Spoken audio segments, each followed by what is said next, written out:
for State Representative in the 2nd Middlesex District.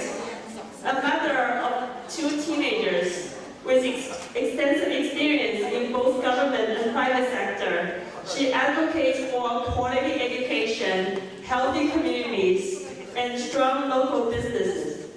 Please welcome Kathy Lynch.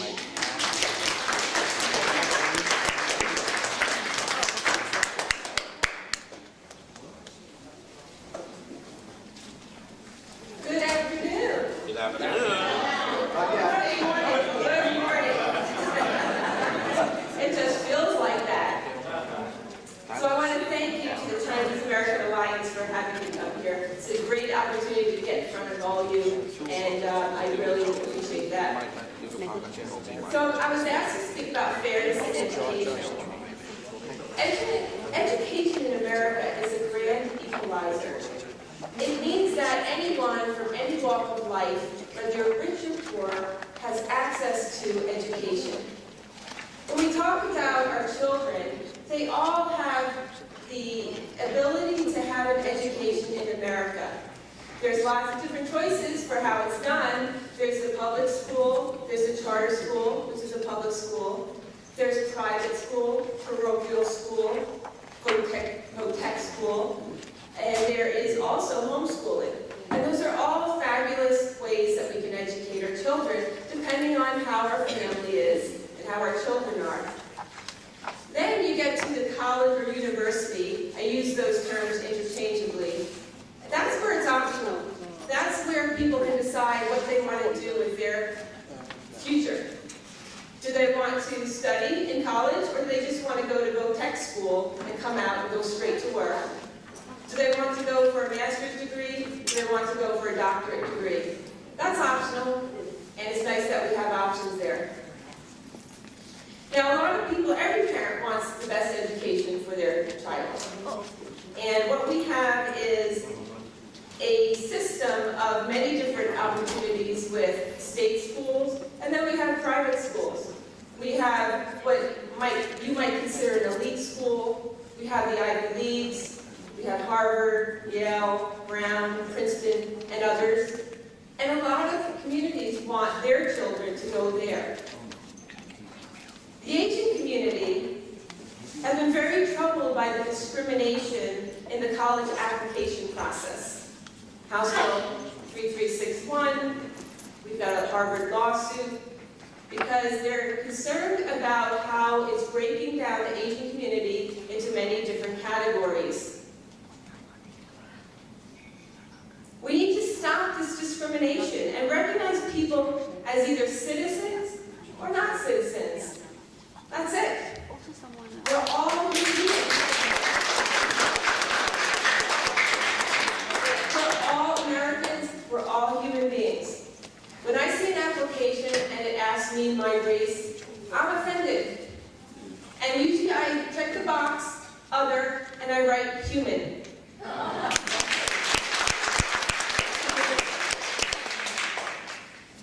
It's important that we recognize that people are who they are inside. We need to judge them by, as Martin Luther King Jr. said very well, the content of their character and nothing else. It's what's inside that matters, not the color of their skin.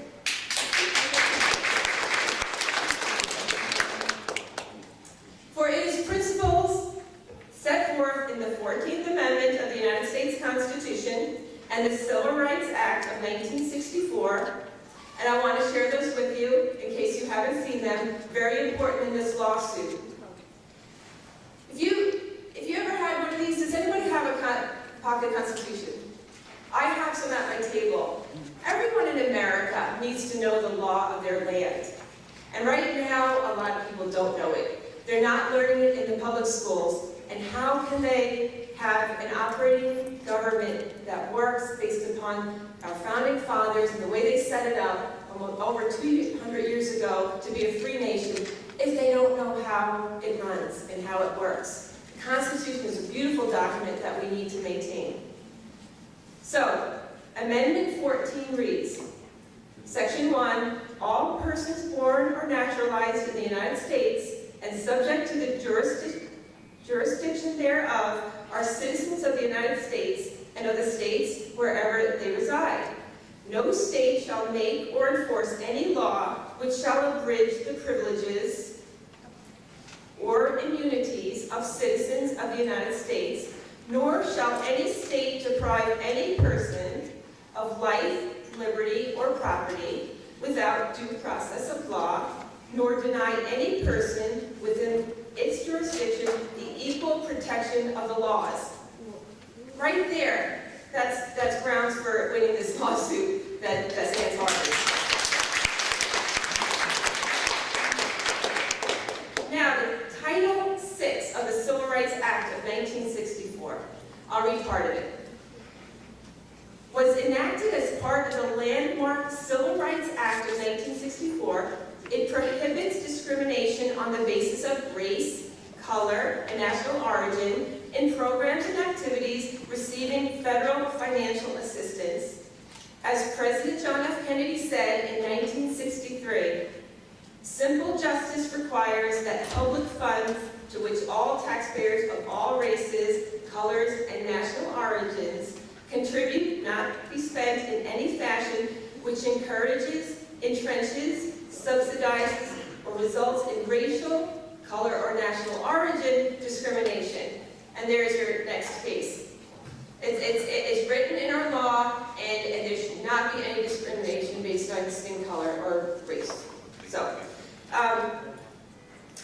this is what Americans stand for. We must stand up to protect it. What more do we need in education? Balanced discourse on political issues. Right now we're in a very polarized nation. People go far to the left, far to the right, but they don't talk.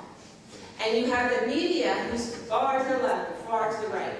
We need to be able to talk together respectfully and solve problems together.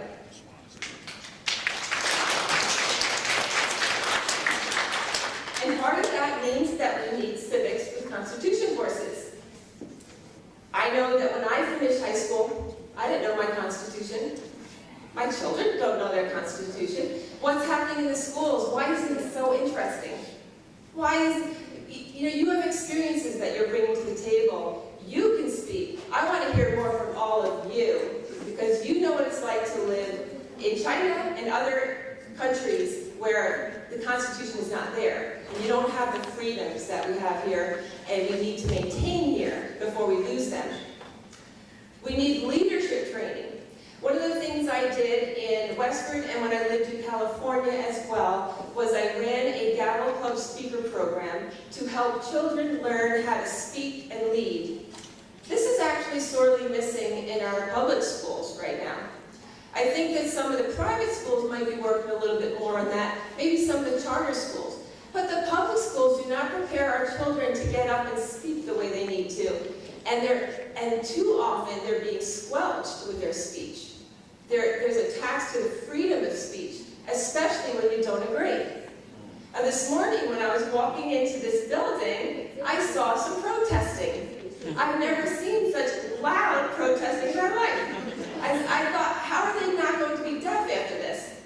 But if it's done peacefully, and I'm not sure I can qualify that it's peaceful, it was so loud, but if there's no violence, it's the hallmark of freedom. You need to be able to protest your government if you're not happy with it. So we need that ability to speak publicly, and we need to lead. So in summary, we need to stand up for American values. We need to fight and protect them. We need to challenge our government and all the people that we live with when we don't think things are fair. And that's exactly what you're doing when you're standing up to Harvard University for their admission process. We must stand by the Asian community for merit-based admissions. We need to reward people for hard work. That's how you get ahead. It's not getting handouts. Most people, they're not motivated by handouts. We need people working, and we need people proud of what they're doing and glad that they're providing for their family. So we need reward for hard work. And bottom line, we need fairness in education.